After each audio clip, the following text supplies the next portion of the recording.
I bring you here today to talk about one of the most important topics of 2022. It is so vitally important that we fix my camera so that it's not weirdly positioned so we can talk about this and really understand what is at stake here. Which relics should we get and which relics should we not get? Alrighty then, we're going to start. We're just going to go through them. The first relic on the list, the Golden Lions. The Golden Lions. Is this relic a must grab or is this relic a must leave? This relic is 110% one of the best relics in the game. It's not S tier, but it is incredibly good. This makes the early game of a Civ so much stronger. It also helps out for the entirety of the game, but this is essentially 2 free militia in a way. So bonk is good. Now, Ankh of Ra, I would say that this is most of the time more of a B tier relic. It's not really that important, but certain gods really enjoy this. For example, Atlantean really enjoys this relic because there's no way for them to increase their favor income. Norse really enjoys this relic because, again, there's no way for them to increase their income. Greek and Egyptian don't really care because they can just add more if they want. So it's kind of, I put it B, but if I'm playing Norse, I probably want this more often than not. If I'm playing Atlantean, I probably want this more often than not. Anvil of Hephaestus, this relic is probably B tier, but it could be argued to be A tier. It just doesn't give you that much of a bonus. It's minus 10% resources, right?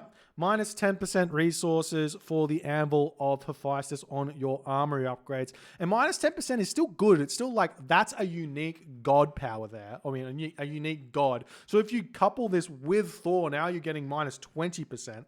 Which starts to become very good.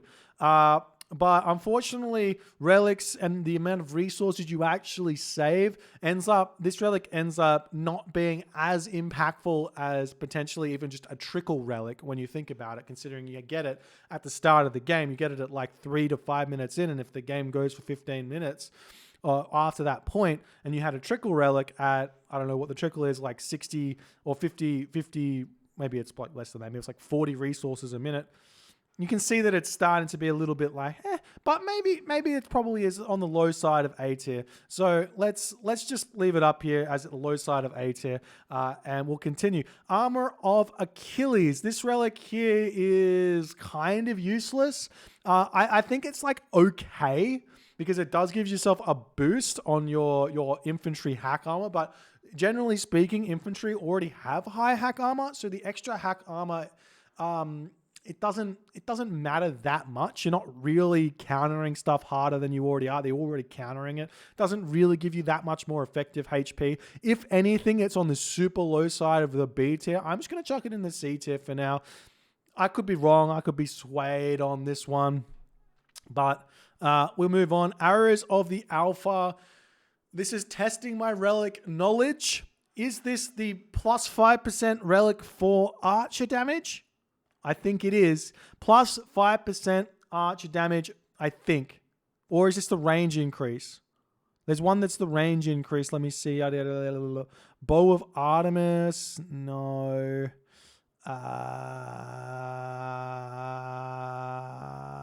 Trios bow or arrows of the Alpha. Well, hold on. Is this the plus damage to towers? No, that's Tower of Cestus. Honestly, let's come back to this one. I can't remember. There you go. All right, so Black Lotus. Let's talk about Black Lotus. Black Lotus seems to be a fantastic relic on the surface. Plus 10% to farming gather rate. Plus farming gather rate. 10%. What does 10% really do? And to answer this question, we must go to another site. So we're going a bit on an adventure here, ladies and gentlemen. We're going to go over to the Greek tables, and we're going to have a look at the farming, and we're going to see what does 10% look like. No, this looks like... Do we have anything in this Divine Blood? No, I'm not sure it does anything here. Okay, so Egyptian tables give us a lot of information here. The farming, right? If we have Sacred Cats plus Plow, it gives us nothing. Zip. So that means that our relic gives us nothing if we only have Plow. But if we have Irrigation, it gives us a big boost. So we can get this technology if we're Egyptian, and we get Husbandry plus not Husbandry plus, where is it? Sacred Cats, Flood Control. I don't know. It doesn't say exactly what it is here. The guy who did this didn't do it the best. But if you get Irrigation plus Sacred Cats plus Husbandry, you get a really, really big boost. And here it is. Husbandry plus Irrigation is plus 11%. On top of the Sacred Cats, you're probably looking at something like 47%. It's very worth it. So this relic here for the Egyptians is quite good. For the Norse and for the Greek, it's still very good. I reckon this is one of the best economic techs you can grab, or relics you can grab here. If that's what I reckon. Alrighty, so Blanket of Empress Zoe or Zoe. This one is the building crush damage bonus. It's a D tier relic. I would never grab this. I would never go out of my way to grab this, but I would grab it. And I maybe put it in the C tier here. It gives you like an extra 5% crush armor, which is nothing. It is nothing. So not really that good. I'll put it at the very bottom of C tier. I'd get it, but I wouldn't actively avoid it. That's kind of what the D tier is, if you know what I mean. If you want those stats, I will share this with the Twitch and remind me to share it on the YouTubes if you want them. I'll put it in the description. All right, so moving on. Blue Crystal Shard. This one depends. Let's go back to our document yet again. This one depends. Take a look at this. Shaft Mine plus Blue Crystal Shard gives no bonus. Pickaxe plus Blue Crystal Shard gives no bonus. Quarry plus Blue Crystal Shard gives no bonus. Wood cutting. Wait, that's during prosperity. Sorry. I got that wrong. I thought that was weird. Pickaxe plus Blue Crystal Shard gives a big bonus. I tell a lie. That's exactly what I thought. 16% nearly is your bonus from Blue Crystal Shard to Pickaxe. But with Shaft Mine plus Blue Crystal Shard, you get nothing. With Quarry plus Blue Crystal Shard, you get nothing. So if you're going to grab this relic here for Egyptians, let's check out Blue Crystal Shard here. Only really gives 20% bonus at base rate. It does nothing else for the rest of the upgrades. So if you're going to get this relic, one, you don't have to get hand axe. You probably don't have. It's probably not worth it to get hand axe. It's only going to give you an 8% increase or 8.5%. It's kind of worth it, but probably not worth it. And the mining gives you a big increase at pickaxe, but you're going to want to rush to shaft mine anyways. So it doesn't really work that well for the Greeks. Blue Crystal Shard is like, where are we? So mining, pickaxe, and Blue Crystal Shard is a little bit of an increase. With Shaft Mine plus Blue Crystal Shard, is that a decrease? No, I'm looking at the wrong one. It's a little bit of an increase. So it's probably pretty good with Greek to get it, and I think with Norse it doesn't really do too much. Shaft Mine plus Blue Crystal Shard is okay. So you can get it with Norse if you're going to get Shaft Mine early. Otherwise, probably don't worry about it too much. Blue Crystal Shard gives no benefit to gatherers at any tier. Okay, back to this. So we're going to chuck this one here in the high C tier, at the high C tier, but it's not very good. It's like not.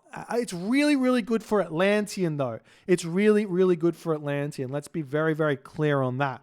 The next one, Boots of Kick Everything. This relic is either S tier or kind of B tier.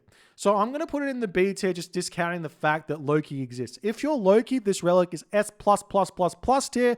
You have to rush this relic. It's so good for your Hersa. It basically makes Loki into one of the strongest civilizations in the game from one of the weakest civilizations in the game. That's how good this relic is. But for everyone else, it's just a B tier relic. Still pretty decent, but not like amazing. This one gives your heroes a speed boost. Bow of Artemis. God, I don't remember what these ones are. Bow of Artemis. This one, I feel like this is the one that is the reduction in in cost. This one's the cost reduction one. This one is an A tier relic because you're going to be massing a lot of archers through the game. Definitely want to grab this one. Not much more to talk about unless you're Norse, in which case it's a D tier. You don't need to think about it, but you might want to prevent your opponents from getting it. Bridle of the Pegasus. This goes in between C and D tier. In actuality, I picked this relic up, and then after my Pegasus is created, I drop this relic out if I remember. Because you don't really want this because the Pegasus takes up population.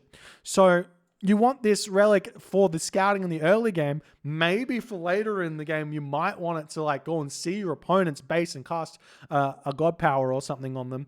But for the most part, this one's not that good past the first creation of it. So you want to get the first Pegasus, kind of pretend like you're playing as Odin's because you got one Raven, but then you kind of want to just take the relic out and not use it. So if you're going to get it, you need to rush it, and it's not really going to give you that much of a bonus to rush it anyways. But anyways, let's move on. Canopic Gyre Imseti is probably not worth picking up. It's a 10% reduction in train speed when most infantry units train very fast. It doesn't matter that much. I wouldn't grab this one very often. Scales of Catoplopas is maybe a C tier relic.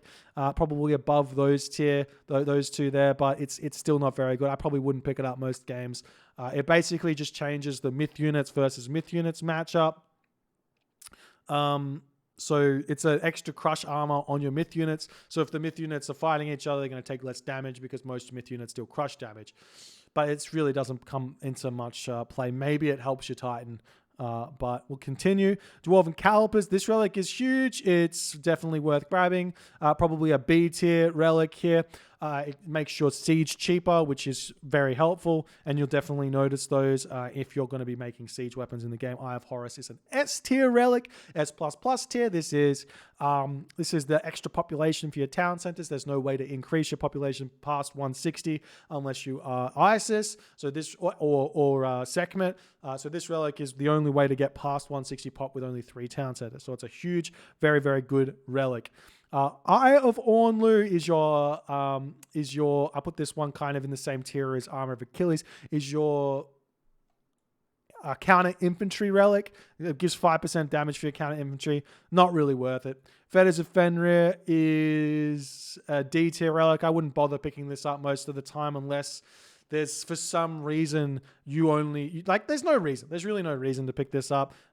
Maybe, just maybe, you might want to just grab it for the sake of grabbing it if you're playing like Loki or something, and you're on Marsh, but like most of the time you can just leave it and you're not going to notice a difference in the game. It lets you kill animals in one shot. So it works all right against, sure, helps against Set. Okay. If you're against Set, maybe consider grabbing it. But honestly, you're probably not going to be shooting with your villagers too much. Flagstone of Buhen is, this is the cheaper wall relic. And I reckon if it goes anywhere, it's kind of in a similar tier to these relics. It doesn't really matter if you grab it or you don't.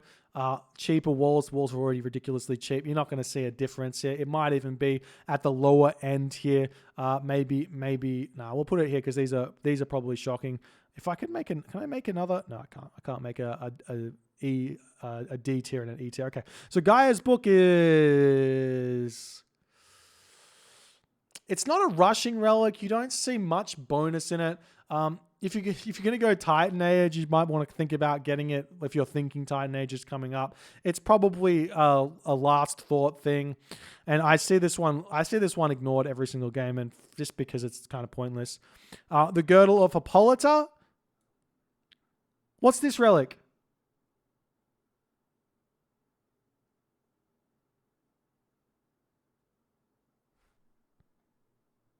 Scales of Catoplopas is terrible. I'm going to put it down here. Girdle of Hippolyta. This is the extra range? Okay. This might be controversial. I don't think this relic is that good for Egyptian. For Greek, it's amazing. I think this relic is bad for Egyptian and bad for Atlantean. And the reason is because Chariot Archers and Arcus have 20 range. If they go up to 22 range, they start missing much more frequently. Toxotes don't miss that much more frequently, going up to 17 range. So this relic you might actually want to actively ignore. And that also goes for Bone Bow as well, for you guys out there who's saying some stuff. Is this the HP one? Have we got this wrong? Toothed arrows. That makes more sense. Okay, this is the HP one. The HP one's really good. Put this in the B tier. All right, I'll take it all back. We'll get back later. All right, so Grugnir Odin's Spear. This one's extra damage for your spearman. This one's pretty good. The same reason for Girdle for Politer being good. Okay. Harmonia's Necklace. This relic is surprisingly good. And we have to jump over here for this one again. So this relic here, if we jump over to our mining upgrades and we look at what Quarry gives us. Quarry gives us 1.04, which isn't a huge increase from the shaft mine. It's only a 5.83% increase. But if we have Harmonia's Necklace, it goes up to a whopping 19% increase. That's so huge, almost a 60% increase from the base gather rate. So Harmonia's Necklace for the Egyptians is so good. If you ever get Harmonia's Necklace, get Quarry. Rush Quarry. It's so good. If we jump over to the Greek tables here and we look over here at what Harmonia's Necklace does. Harmonia's Necklace, we have Quarry. It just gives us a very, very nice increase of roughly 10%. So it's very good over here. And for the Norse gods, I don't think this gives too much. It gives about 10% as well. So obviously the Egyptians benefit the most from this, but Norse, Greek, okay, and obviously the Atlanteans get a flat 10%. So this relic here is a must grab at a very similar amount to Black Lotus. In fact, I'm actually going to put it above Black Lotus because I think it's that much better. Okay, Hardest Folly is your line of sight increase. This one's actually a pretty good relic. It's either at the top of C tier or at the bottom of B tier. I'm going to put it at the bottom of B tier. It doesn't really impact the game that much, but it does give you line of sight upgrades on your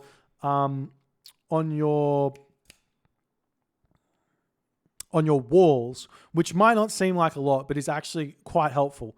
And obviously, line of sight is very, very useful in the late game. What does Head of Orpheus do? I'm getting tested here on my age mythology knowledge. I feel like this is the house relic. Hardest Folly is scouts? Oh, never mind. Okay. But it looks like the line of sight is increased here. Which one's the line of sight relic? Pelt of Argus? All right. Thanks, guys. You tell me how it's going. We're going to pop it down the bottom. We're going to put Hardest Folly down here. It's not very good on the scouts. Wait. Head of Orpheus is the... Okay. All right. Pelt of Argus. Fuck, I don't know. Jack shit. Wait, so Head of Orpheus is the building line of sight. Okay, we put this one up here. B tier. Bottom of B tier. And we already said why. Okay, Thundercloud Shawl. This one's plus 5% bonus pierce armor. So this one's actually really good as well. This one is surprisingly good because a lot of units do. It's not just because units deal pierce, it's because buildings deal pierce. And it's probably in a similar tier to these relics here in the B tier, Girdle for Polder, Odin's Spear. Maybe even better than them actually. So let's just chuck this up here because it's going to help you survive a little bit longer against those towers later in the game. So we'll put it above those two. All right, Kopesh of Horus. Again, this relic is really, really good if you're making heroes. If you need to defend against myth units, it's a must grab. Probably S tier, but not often do you have to deal with all that many myth units. So it's probably, I'm going to chuck it into like a Bow of Artemis tier, kind of at the bottom of A tier. You want to grab it, but only if you need to. Okay, Cathar of Apollo is an A tier relic in that same kind of tier as Harmonia's Necklace, Black Lotus. The extra villager move speed is huge, and it's just a must grab. You got to get this one, and it's going to help you get side builds in there. It's going to help you with a lot. Helps you with your farm and gather rate by 1%, I believe. Everything counts, but it's a must grab just for that, and it helps you save your villagers in the game as well. Okay, Mithril Horseshoes is an S tier relic for Poseidon and for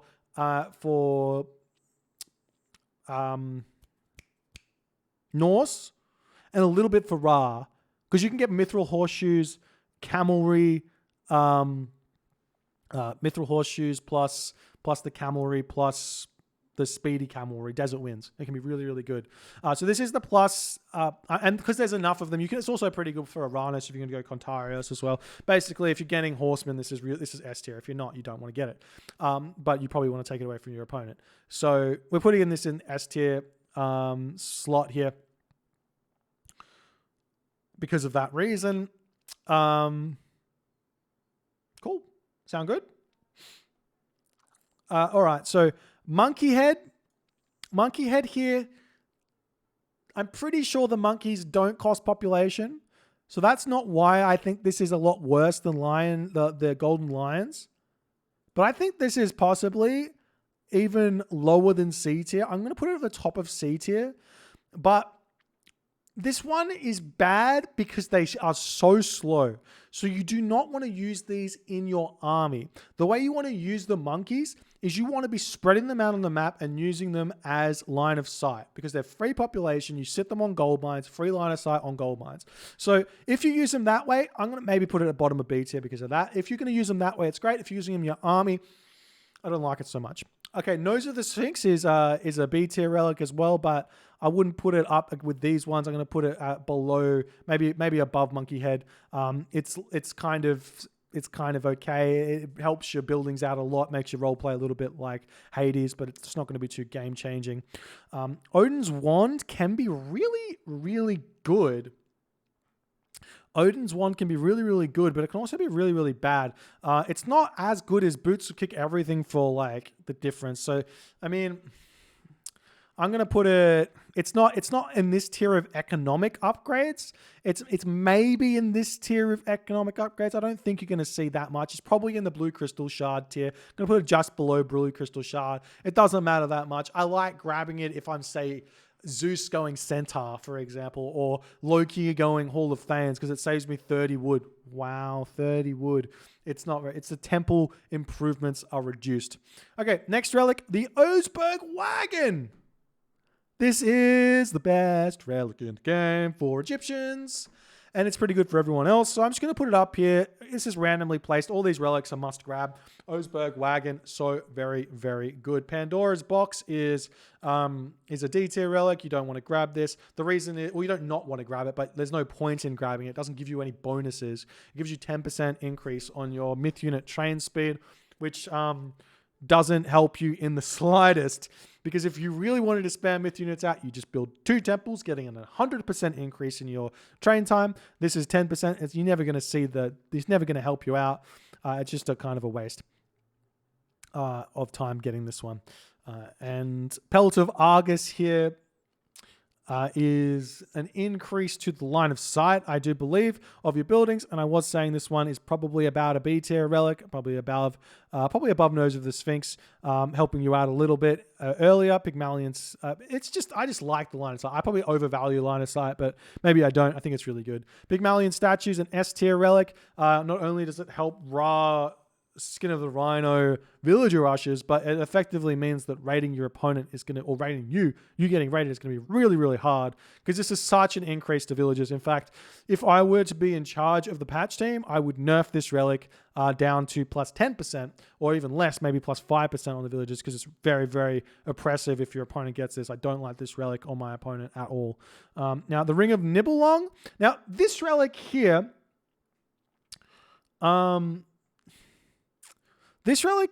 the Ring of Nibelung, this isn't as good as you'd think. It's a trickle rate of what, 20 gold? 20 gold a second? Actually, let's put Pygmalion statue at the top there.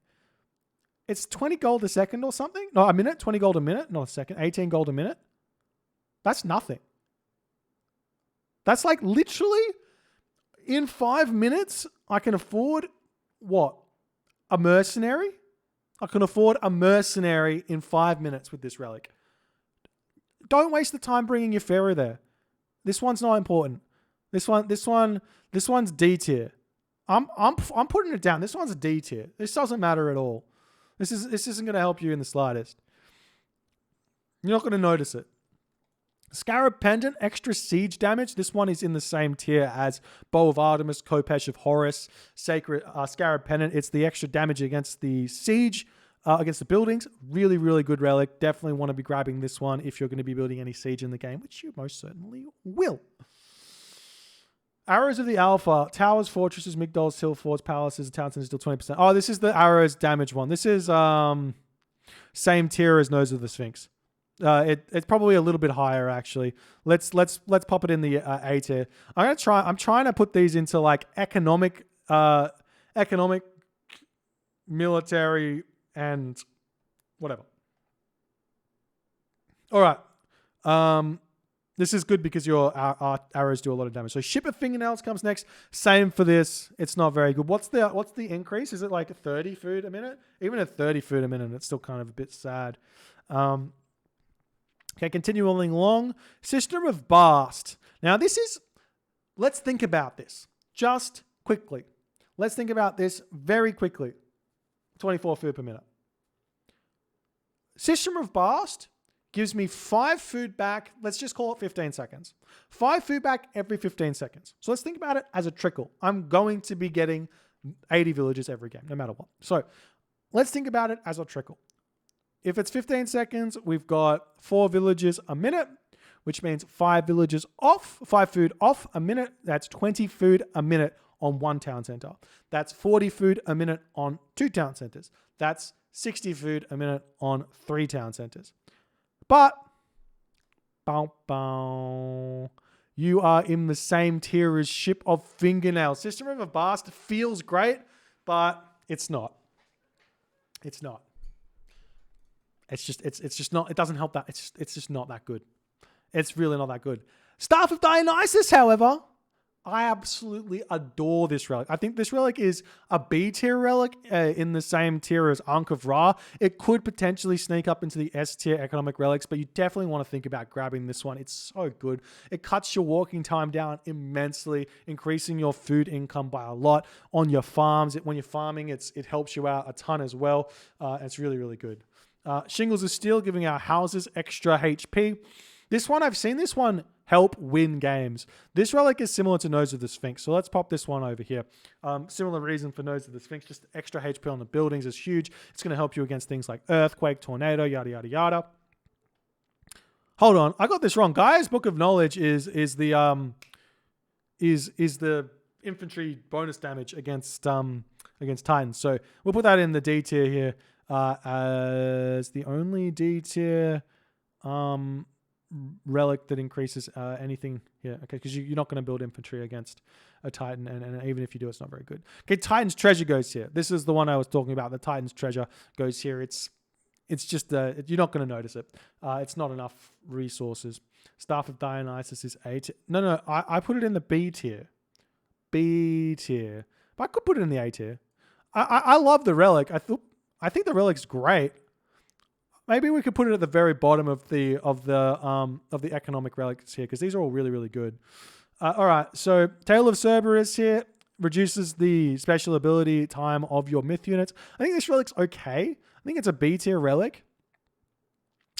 Maybe a B tier, but maybe it might actually be more of a C tier relic, but it becomes a B tier relic if you have like Chimera or Mummies or Centaur or anything. So essentially, if you're getting myth units that utilize their special ability quite a bit, this is a good relic. Otherwise, it's a no, don't grab it.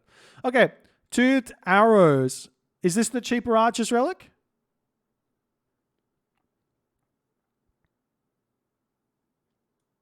Is this the cheaper Archer's relic?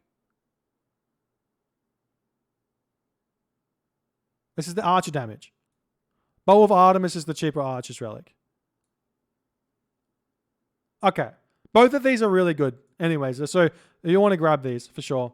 Okay, Tower of Cestus is also up here with Arrows of the Alpha. This is probably even better than Arrows of the Alpha. Really? Is that what Arrows of the Alpha... What does Tower of Cestus do? I feel like I'm being lied to about what Arrows of the Alpha does. Anyways, continuing along here. Trio's Bow. This is the relic I was saying you probably don't want to grab most of the time. Because your archers will actually miss more. You actually lose out on some DPS in the fights mostly. So I'm going to put this in the C tier. I don't like this relic anymore. I thought I did, but once I understood how the archer mechanic worked, I was like, all right, this one's not so good. Trojan Gate Hinge, not quite as good as these. So we're putting it down in Blanket of Empress Zoe territory. Tusk of the Iron Boar is up here with Mistral Horseshoes. This relic, for some reason, gives 10%.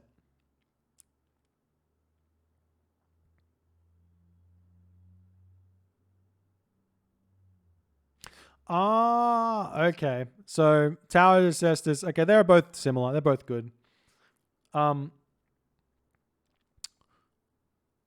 So what was I talking about just then? Okay, so Tusk of the Iron Boar here is 10% for some reason, whereas Girdle of Hippolyta, Odin Spear, all this stuff is 5%. This one being 10% makes no sense, and thus makes it an S tier relic for your cavalry, plus 10% hit points. So it's really, really good.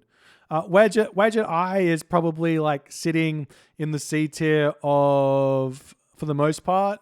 It's a bit better than Blue Crystal Shard probably, but it's going to make a big impact in the late game if you're making like Chimera or something like that. But for the most part, getting this doesn't matter too much. Alrighty, we did it. We got through it. That's it. Can I explain again what they do when I'm finished? All right, we'll go through them.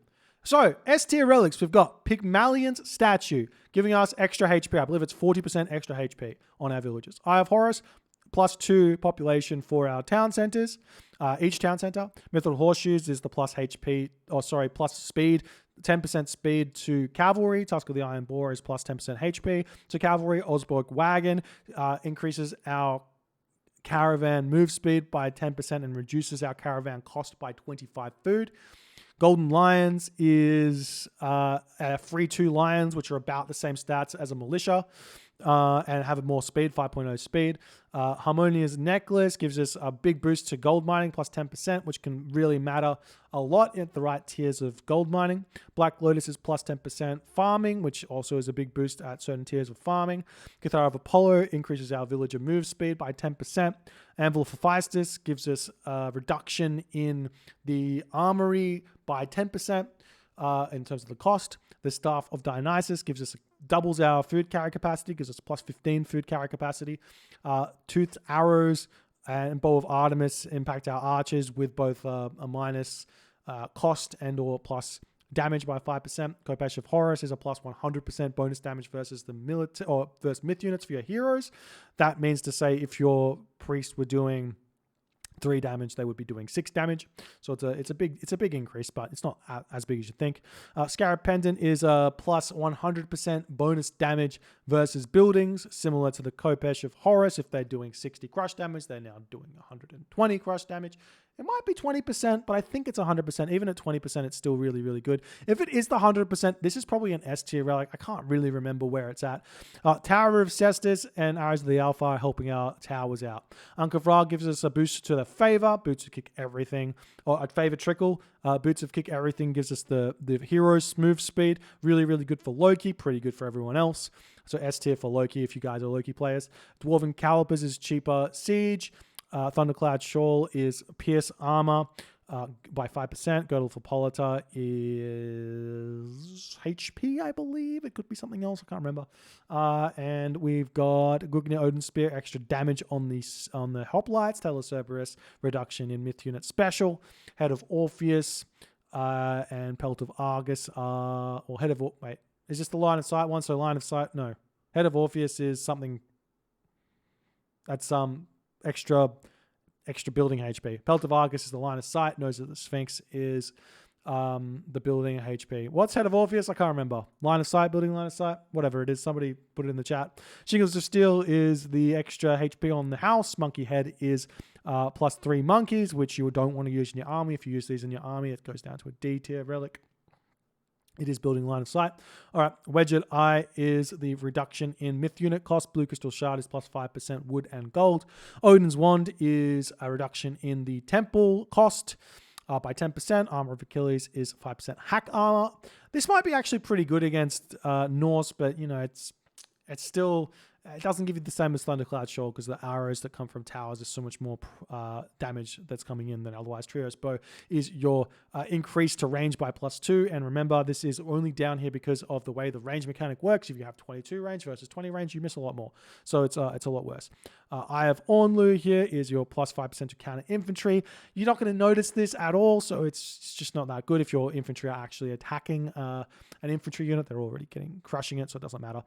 Flagstone of Buhan and Trojan Gate Hinge are our wall relics. Blanket of Empress Zoe is a crush increase to our armor of our buildings. It's not that good. Bridle of Pegasus. You if you're going to get this, you want to get the Pegasus out, and then you want to dump the relic out of the temple so you don't get it back.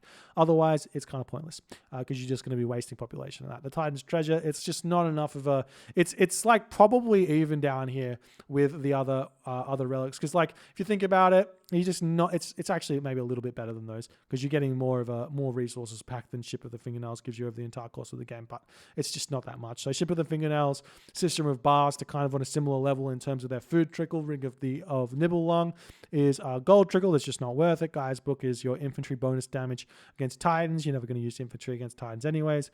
Pandora's Box here, never going to use that. Reduction in myth unit. Train speed, hard as folly is your scouts, increasing in line of sight. Scales of Catobla Pass. Myth unit crush armor, it's just not useful. Canopic Jar of Imsteady, reduction in infantry train speed, just never useful. And Fetters of Fenrir, one-shotting animals, it's just not useful. That's the entirety of this tier list. Hope you guys enjoyed, and I'll see you in the next one.